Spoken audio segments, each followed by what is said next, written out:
Om Swastiastu. Assalamualaikum warahmatullahi wabarakatuh. Shalom, nama budaya, salam kebajikan bagi kita semua.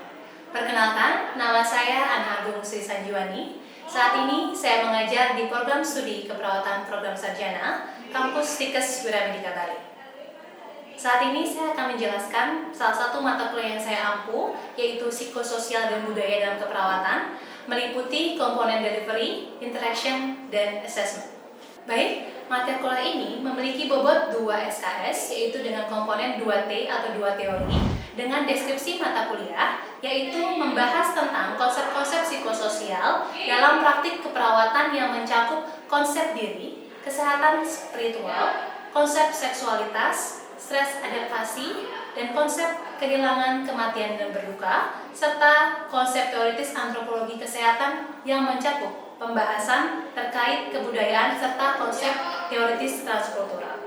Adapun kemampuan yang diharapkan kepada mahasiswa dalam mata kuliah ini untuk capaian pembelajaran lulusan adalah yang pertama, bertakwa kepada Tuhan Yang Maha Esa, menjunjung tinggi nilai kemanusiaan profesional, etika, hukum, moral, dan peka budaya dalam keperawatan. Yang kedua, yaitu mampu melaksanakan pekerjaan profesinya berdasarkan pemikiran yang logis, kritis, sistematis, juga inovatif, serta bekerja sama dan memiliki kepekaan sosial, serta bertanggung jawab secara ilmiah kepada masyarakat profesi dan klien. Kemudian, mampu mengembangkan keahlian profesional melalui pembelajaran seumur hidup. Untuk capaian pembelajaran mata kuliah atau CPMK, yang pertama adalah menerapkan berbagai konsep psikososial dalam praktik keperawatan yang mencakup konsep diri, kesehatan spiritual, konsep seksualitas, stres adaptasi, dan konsep kehilangan, kematian, dan berduka. Yang kedua, menerapkan konsep teoritis antropologi kesehatan dalam pemberian asuhan keperawatan yang peka budaya kepada pasien. Kemudian, menerapkan konsep teoritis keperawatan transkultural dalam pemberian asuhan keperawatan yang peka budaya kepada pasien. Baik, untuk sistem pembelajaran yang dilakukan dalam mata kuliah ini adalah secara luring atau tatap muka dengan metode pembelajaran meliputi lecture atau ceramah, small group discussion, case study, dan collaborative learning. Sistem penilaian dalam mata kuliah ini meliputi beberapa komponen. Yang pertama adalah aktivitas partisipatif, yaitu menyusun laporan case study dengan bobot 50%. Deskripsinya meliputi laporan case study memaparkan hasil pengkajian masalah konsep psikososial. Kemudian basis evaluasi yang kedua yaitu kognitif atau pengetahuan, meliputi tugas dengan bobot 20%. Deskripsinya meliputi SGD atau presentasi tugas kelompok atau penugasan oleh dosen. Kemudian aspek atau evaluasi kognitif pengetahuan lainnya meliputi ujian tengah semester 15% bobotnya dan ujian akhir semester dengan bobot 15%. Baik, berikut adalah cuplikan dari proses pembelajaran atau pengajaran dari mata kuliah psikososial dan budaya dalam keperawatan secara tatap muka. Oke, selamat pagi adik-adik semua. Selamat pagi, Bu. Bagaimana kabarnya? Baik. Baik ya, karena ini baru jam pertama ya, masih pagi, jadi harusnya energinya paling besar, gitu ya. Oke, jadi sebelum kita mulai, seperti biasa kita berdoa dulu. Ya, supaya lancar sampai sore kalian kuliahnya. Ya, kita berdoa menurut keyakinan masing-masing. Berdoa dimulai.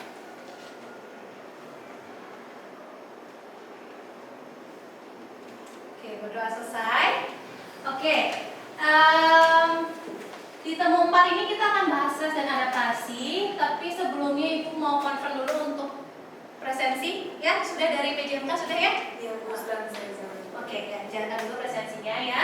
Sambil Ibu kita akan quick review untuk temu yang sebelumnya, temu 3 ya, yaitu pertemuan tentang konsep kehilangan dan terbuka. Oke ya. Jadi Ibu akan tanya dulu ya, kita kan udah belajar nih di pertemuan sebelumnya, ada juga presentasi dari kelompok teman kalian bahwa tentang kehilangan dan terbuka. Tipe kehilangan. Nah, seingat kalian apa aja tipe kehilangan?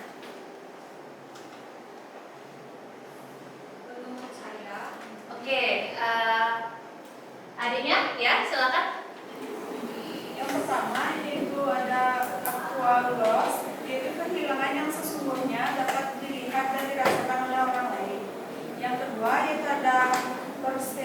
loss itu kehilangan yang sifatnya subjektif, misalnya kehilangan binatang kesayangannya. Oke. Angkat tangan lagi satu, masih kurang? Oke, tadi apa aja yang satu dua yang ingat? Yang pertama ada aqualoss. Aqualoss, sama yang kedua? Perceived loss. Ya, masih ada kurang lagi satu karena ada tiga tipe hilang, ada tiga. Satu lagi siapa? Tadi ada yang angkat tangannya. Untuk di tipe kehilangan itu yang terakhir ada anticipatory loss, di mana tipe kehilangan ini merupakan tipe kehilangan yang sudah diantisipasi atau sudah diduga sebelumnya. Oke, ya, betul ya. Apa aja tipe kehilangan? Tadi apa teman-teman bilang? Yang pertama actual loss, ada perceived loss, dan anticipatory. Oke. Kemudian yang fase berduka, menurut kan ada banyak teori ya dalam fase berduka. Yang Ibu tanya ini yang Kübler-Ross. Ada yang ingat? Oke, silakan. Menjawab Bu, fase berduka menurut Kübler-Ross yang pertama ada denial, ada anger, ada bargaining, ada depression, sama acceptance. Oke, betul ya. Jadi, karena memang yang paling populer yang sering digunakan itu teori Kübler-Ross. Nah, dari 5 teori itu, ya, kira-kira kalau fase ketika seseorang ini dengan kondisi berduka itu dia mulai untuk tawar-menawar terhadap kondisinya, mulai kalau saya aja kenapa harus saya kehilangan, saya aja nih yang sakit daripada saya kehilangan ibu saya, itu masuk fase apa? Bisa menjawab Ibu, yang paling masuk fase bargaining. Oke, betul. Fase begini ya. Tolong, terima kasih. Ya, oke. Kita baru lanjut ke topik yang akan kita bahas hari ini mengenai stres dan adaptasi. Jadi Ibu harapkan setelah temu ini adik-adik semua akan paham mengenai definisi stres, jenis-jenis stresnya, stresornya itu seperti apa, mekanisme coping dan adaptasi atau teorinya GAS, General Adaptation Syndrome, ya. Oke, kita mulai dulu dengan stres. Stres itu bisa kita bilang sebagai suatu rangkaian reaksi atau proses yang dihasilkan dari adanya tuntutan. Kemudian kalian menilai bahwa kalian tidak punya sumber daya untuk memenuhi tuntutan tersebut. Gitu. Contohnya, ada hari ini nih, dosen A, dosen B, dosen C kasih tugas minta di deadline yang sama, yaitu di hari besok. Kira-kira kalian stres nggak? Stres. Karena apa? Karena kayaknya apa? Kenapa kira-kira stresnya? Ada 3 tugas, semuanya harus dikumpul besok. Stresnya karena apa? Tekanan.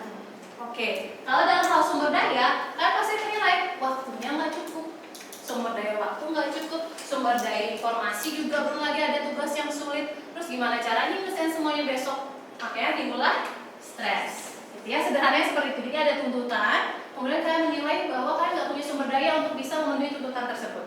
Gitu ya. Jadi stres didefinisikan sebagai suatu kualitas pengalaman yang dihasilkan dari transaksi dengan lingkungan, dan ada juga respon fisiologis dan psikologisnya. Makanya kalau kalian stres, ada yang asam lambung itu ada ya. Kemudian juga biasanya migrain, gitu ya. Itu juga salah satu respon fisiologis. Ya kan ada ancaman, terus kalian merasa nggak mampu untuk menghadapi ancaman tersebut. Oke? Nah, gue mau tanya, stres itu sesuatu yang buruk, baik, atau keduanya? Apa? Baik, buruk, atau keduanya?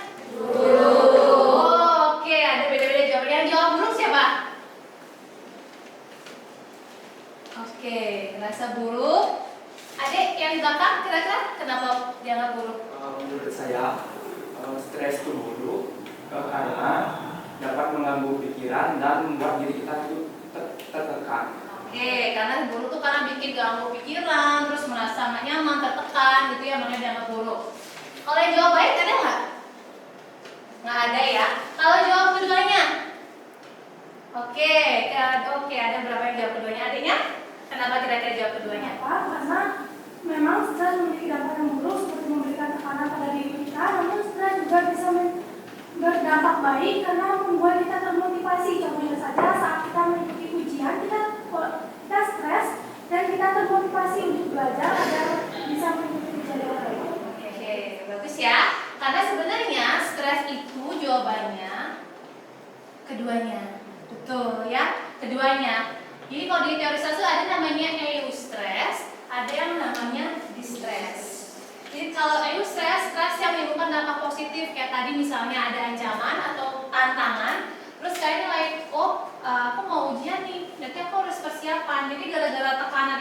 jadinya belajar lebih banyak, nanya sama teman, dicicil ya pelajaran dan sebagainya. Tapi kalau di stres, ketika stres itu kan persepsikan sebagai negatif, makanya kan jadinya kayak nggak bisa deh kayaknya ujian nih terlalu mepet, ini waktunya aku belum belajar lagi. Apa nggak usah aja ya, aku belajar ya sekalian ya. Gitu. Artinya itu menjadikan kalian jadinya tidak produktif, jadinya kalian terhambat. Siapa di sini yang waktu COVID, gara-gara COVID kalian punya kemampuan baru? Ada nggak? Ada nggak jadi bisa masak misalnya? Ada? Oke, yaitu salah satu contohnya apa? Stres. Gitu. Sedangkan banyak juga yang gara-gara COVID jadi apa? Ada nggak yang rasa negatif? Iya. Ya pasti, mayoritas pasti akan mengalami itu. Tapi ada beberapa orang bisa menganggap itu sebagai suatu, oh ya udah aku punya waktu panjang di rumah, aku belajar apa ya? Aku cari skill apa ya? Itu bisa jadi ke eustress. Nah, timbulnya dampak ini mau positif mau negatif itu ditentukan dari jumlah tuntutan yang diterima, kemampuan yang tersedia baik secara fisik psikologis untuk menghadapi sumber stres.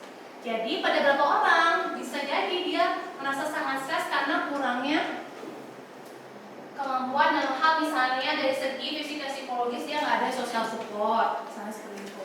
Atau tuntutannya terlalu banyak, dia udah tugas di kampus itu banyak, di rumah disuruh gini, disuruh gitu sama orang tua, beda sama misalnya mereka yang cuma disuruh fokus belajar, misalnya gitu. Jadi itu sangat-sangat subjektif pada setiap orang, gitu ya. Oke, tadi ada stres, sekarang ada stresor. Stresor itu tuntutan internal, eksternal yang kita maknai sebagai suatu ancaman atau bahaya. Gitu. Kayak tadi nih, tugasnya terlalu banyak, waktunya terlalu mepet, itu kan pasti ancaman, maka kita anggap itu sebagai stresor. Gitu. Ya. Kemudian untuk sumber stres ya, itu ada, kalau kita banyak teori, salah satu teorinya itu dari Lazarus Hoffman dan Elliot, jadi ada 4. Yang pertama itu contohnya yang acute. Jadi stresnya cuma pada saat itu doang. Misalkan detik-detik kan presentasi, kayak tegang ya, kalian merasa deg-degan, itu acute namanya. Kemudian kalau stresor itu terjadi dalam kurun waktu tertentu sebagai hasil dari peristiwa lainnya. Misalnya berurutan gitu loh, momen-momen ancaman itu habis cerai, habis itu di PHK, habis itu apa, itu jadi kayak akumulasi ya. Kemudian kalau kronik intermittent, jadi itu terus-menerus terjadi tapi pada situasi tertentu aja. Misalnya kan ada nggak suka sama teman sekelas, di setiap di kampus aja tuh kalian stres gitu, setiap ketemu si teman itu aja kalian merasa nggak nyaman, kalian merasa tegang misalnya gitu. Kemudian kalau yang chronic stresor dialami terus-menerus, jadi secara keseluruhan kalian benar di rumah stres, di sekolah stres, di kampus misalnya gitu dan sebagainya ya.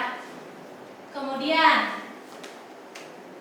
kenapa ya kita bisa stres? Ada yang mau coba jawab? Oke, adanya kenapa ya? Menurut saya, stres itu bisa terjadi karena terdapat tekanan dari orang-orang sekitar yang bisa membuat orang tersebut menjadi tertekan dan terjadilah stres. Oke, ada situasi yang menekan gitu ya. Tadi siapa adanya satu lagi? Kenapa kira-kira? Baik, menurut saya kenapa seseorang itu bisa stres karena suka menunda pekerjaan atau kerja. Oke, karena suka menunda gitu ya, jadinya stres ya. Oke. Jawabannya, nah itu pakai teori jawabannya ya. Jadi, menurut transaksional model stress and coping, kita tuh stres tuh ada alurnya gitu loh. Kenapa sampai akhirnya kan sekarang ini bisa stres? Gitu ya. Yang pertama, kita anggap stresor ada di lingkungan kita ya. Misalnya kita anggap yang eksternal nih. Yang eksternal, kemudian ini kita sebagai seseorang akan melakukan penilaian dulu. Misalnya nih, contohnya ada kecelakaan. Kita lagi naik motor terus ada kecelakaan. Nah, kan kita melihat kejadian itu, kita akan melakukan penilaian sadar atau nggak sadar. Kejadian itu ada nggak kaitannya sama kita? Misalnya kalau gara-gara kecelakaan itu kalian jadi telat ke kampus, itu maksudnya apa? Dangerous. Karena mengancam kalian nanti dimarahin dosen, mengancam kalian nanti telat ke kampus, nanti belum lagi mau presentasi, itu dangerous. Tapi kalau kecelakaan itu nggak ada hubungannya namanya irrelevant, artinya nggak ada kaitan sama diri kita. Saya tuh bisa berlalu aja kejadian itu, gitu ya. Ada juga kalau kita anggap misalnya positif, misalnya dari kecelakaan itu kalian jadi disuruh bisa nerobos lampu merah, misalnya disuruh sama polisinya lewat aja, gitu. Jadi kalian nggak perlu tuh nunggu lampu merah, nggak kena macet, kan langsung jadi cepat sampai ke kampus, misalnya gitu.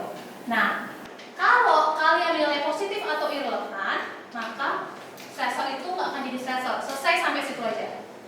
Tapi ketika kalian nilai nih, gara-gara kecelakaan itu, ya kalian jadi terlambat, kalian jadi nggak bisa presentasi, maka masuklah ke secondary appraisal atau penilaian sekunder. Analysis of the available resource, kalian akan menilai sumber daya kalian. Kalian kan udah tuh bahwa itu tuh sebagai tuntutan, karena gara-gara itu kalian jadinya terlambat, jadinya nggak bisa presentasi. Kalau kalian menilai sufficient resource, artinya ada sumber daya yang bisa membantu kalian, misalkan telepon teman, nggak apa-apa, dosennya belum datang, nggak apa-apa, kamu terlambat, aman kok. Selesai sampai situ, sampai secondary appraisal. Tapi kalau ternyata isu versus kalian di miss call sama temannya, gimana nih, kita udah mau presentasi, kamu belum datang sebagainya, jadinya stres. Itu, ya. Setelah stres, kan diem aja nggak ketika stres. Harus ada yang namanya coping atau cara kita mengatasi stres tersebut, gitu. Secara umum yang paling terkenal teorinya itu ada dua, emotional focus dan problem focus. Ini Ibu jelaskan lagi di detail. Tapi intinya pada hasil coping itu harus ada yang namanya penilaian ulang. Kalian belajar dari kejadian itu. Apa yang harus saya pelajari dari kejadian itu sehingga dari situ kalian bisa bertumbuh dari stres itu, bukan malah terpuruk, ya. Kita akan bahas copingnya sekarang. Tadi ada stres, konsepnya stres, stresor. Kalau sekarang kita ngomong soal coping. Coping itu apa? Tadi apa? Cara kita menghadapi stres, ya. Nah, secara garis besar tadi Ibu bilang ada dua cara, problem focus dan emotional focus. Kalau problem focus itu mengarahkan individu untuk mencari informasi, mengelola tindakan, pokoknya dia kita melakukan sesuatu, fokus ke problemnya. Misalnya kalian terlambat tadi itu, kalian berusaha nih untuk mencari solusi. Misalnya chat dosennya di awal, misalnya bilang ke teman, bisa nggak kita minta presentasinya yang kedua, misalnya gitu. Artinya kalian melakukan sesuatu nih untuk bisa mengatasi situasi itu. Kalau emosional, kalian fokus bagaimana kalian mengelola emosi kalian. Misalnya pada situasi-situasi yang kalian rasa nggak bisa langsung bisa kalian cari solusinya. Gitu, misalnya kayak tadi tuh, biasanya paling sering kalau di kalangan mahasiswa itu adalah ketika kalian habis dimarahin sama dosen. Itu kan secara normal kan kalian nggak bisa ya untuk mencari harus bisa gimana cari biar dosennya tuh berhenti marah dan sebagainya, lagi ngomelin misalnya gitu. Tapi secara emosi dia bisa, gimana caranya supaya saya tidak terlalu sedih atau tidak terlalu merasa tersinggung atau dan sebagainya. Artinya fokus ke pengelolaan emosi kalian. Gitu. Semua strategi ini itu bisa dikombinasi. Bisa yang mana duluan, misalnya kalian ketika dimarah sama dosen kalian menenangkan diri dulu, nanti baru besoknya cari dosennya lagi, aja ngomong baik-baik misalnya gitu. Atau problemnya dulu, baru kelola emosi juga bisa. Jadi ini bukan membandingkan mana yang lebih bagus, mana yang enggak. Tapi kalian harus tahu mana masalah yang harusnya kalian fokus pada problemnya, bukan emosi. Contoh nih, kalian habis ngutang sama teman kalian, cocok nggak kalian fokus ke emosi? Ya, sedangkan itu satu-satunya solusi dari kalau punya utang apa? Bayar utang. Jadi itu problemnya. Nah, mungkin kalian udah lagi utang sama temannya, kalian fokus menenangkan diri. Oh nggak bisa, karena aku masih nggak nyaman gitu. Nggak cocok. Jadi kan harus tahu kapan menggunakan strategi copingnya. Ya. Kemudian mekanisme ini teori yang lain, ya. Ada banyak juga, ada konfrontasi. Ibu yakin kalian pasti pernah melakukan strategi coping ini, ya. Jadi ada yang distancing, misalnya kalian nggak mau mikirin, bodo amat, nggak usah dipikirin, atau terlalu menyimpan, ya, dipendam sendiri. Ada yang secara open langsung mencari bantuan orang lain, langsung cerita ke orang lain, ya. Ada juga yang menerima permasalahannya, situasinya, kemudian escape avoidant. Artinya kalian nggak mau nyelesain, tapi kalian pengennya tuh dia selesai. Pokoknya gimana caranya bisa selesai aja, tapi bukan aku yang nyelesain. Itu. Kemudian planful, artinya kalian punya rencana. Kemudian positive reappraisal itu kayak tadi ya, artinya kalian menilai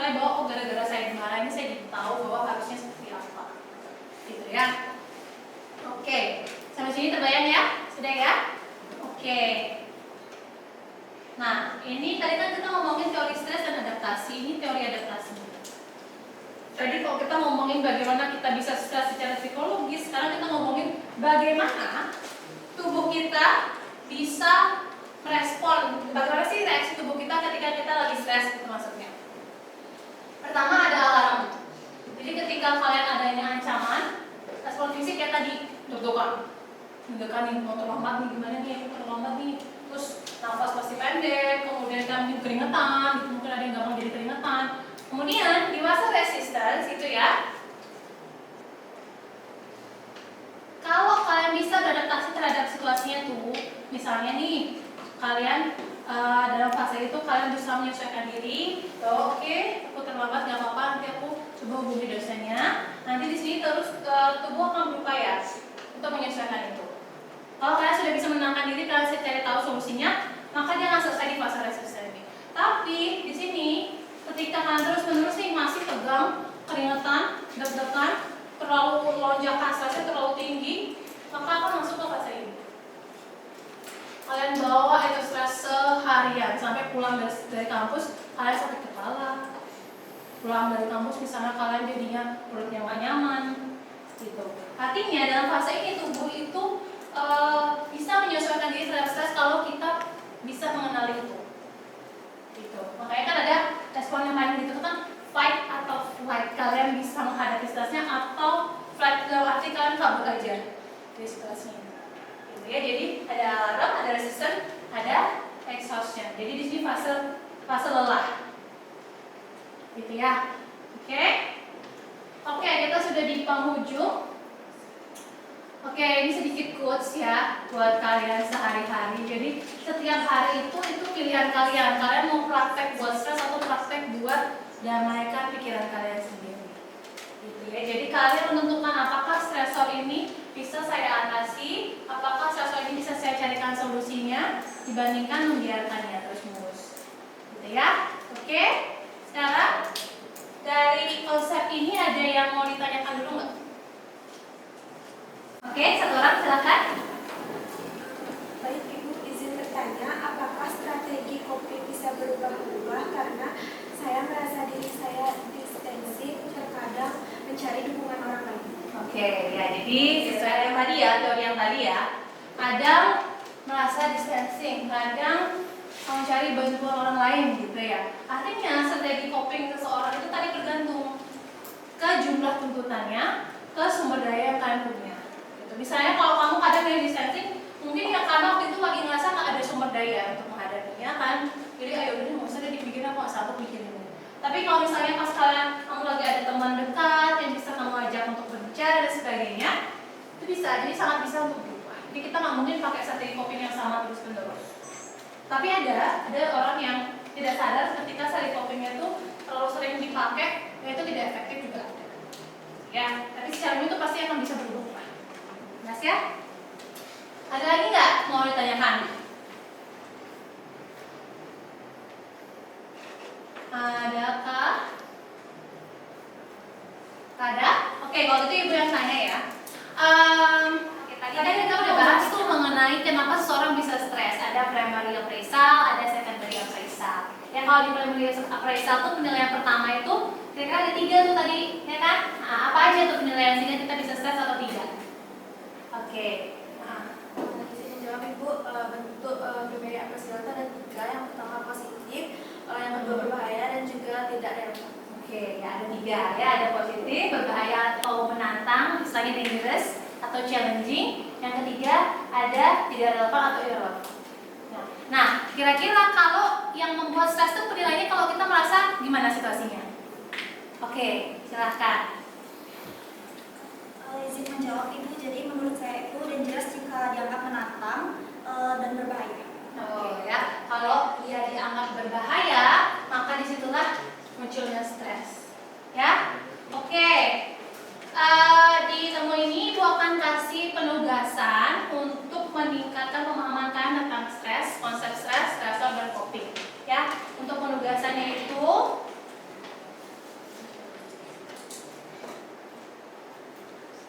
ini, ya. Jadi identifikasi stresor kalian itu apa sih, kemudian seperti apa stres yang kalian rasakan, strategi copingnya apa, pakai teori stres adaptasi yang kasih tadi. Ya, selipkan, sesuaikan dengan kalian. Kemudian nanti dibuatnya nggak usah banyak-banyak, satu lembar aja, di file nanti kita masukkan ke Google Drive dari PJM kalian ya. Oke ya, jelas ya untuk penugasannya? Oke.